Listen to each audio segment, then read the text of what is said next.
CET साठी 3D जॉमेट्रीचा प्लेनचे सगळे फॉर्म्युले रिवाइज करा 2 मिनिटांमध्ये. बघा याच्यामध्ये प्लेन मध्ये सगळ्यात महत्वाचा असतात 4 फॉर्म ऑफ इक्वेशन्स. त्याच्या आधी एक छोटा फॉर्म असतो, तो असतो नॉर्मल फॉर्म, जो आहे r bar dot N cap is equal to P, ज्याच्यामध्ये एन कॅप असतो नॉर्मल युनिट वेक्टर. त्यानंतर आता मी एक महत्वाची गोष्ट सांगणार आहे. 4 टाइप असतात. पहिला असतो फर्स्ट टाइप, जो असतो equation of plane passing through a point. एक पॉइंट म्हणजे पहिला, लक्षात ठेवायचा r bar dot N bar equal to A bar dot N bar. त्याला कार्टिशियन मध्ये जर मी लिहिलं तर कार्टिशियन मध्ये हा फॉर्म बनतो ax plus by plus cz plus d equal to 0. Equation बनवताना तुम्ही या पद्धतीने बनवू शकता. x1 y1 z1 passing through point a b c हा असतो direction ratio of normal vector.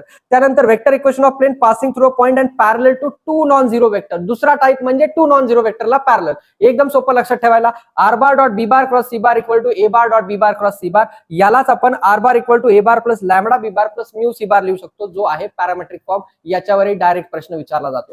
त्याच्यानंतर तिसरा टाइप आहे. पहिला टाइप 1 पॉइंट, दुसरा टाइप 2 पॅरलल वेक्टर, तिसरा type 3 non collinear point, 3 non collinear points. तो असतो r bar dot ab bar cross ac bar equal to a bar dot ab bar cross ac bar. याला आपण cartesian मध्ये लिहिताना x minus x1 y minus y1 z minus z1 आणि x2 minus x1 या पद्धतीने सुद्धा लिहू शकतो. त्यानंतर कार्टिशियन इक्वेशन ऑफ प्लेन हे झालं.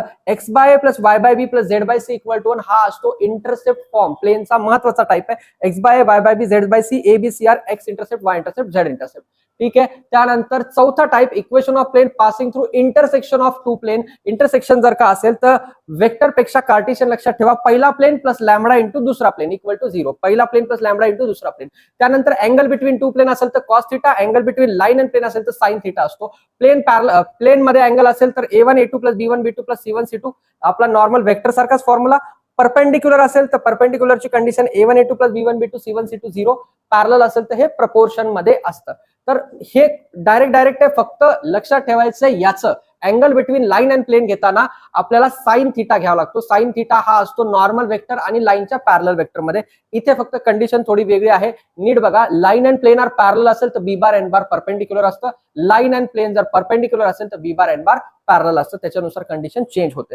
त्यानंतर इकडे साइन थिटा कार्टिशियन मध्ये पण दिलेला आहे.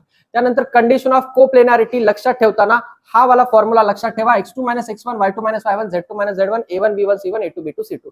त्याच्याच प्लेनचं जर विचारलं तर x2 मायनस x1 च्या जागी x minus x1 y minus y1 z minus z1. बाकी सगळं सेम आहे. ही कोप्लेनारिटीची कंडिशन. आणि त्यानंतर distance of a point from a plane हा तुमच्या लाईन सारखा formula ax1 plus by1 plus cz1 plus d upon under root of a square plus b square plus c square.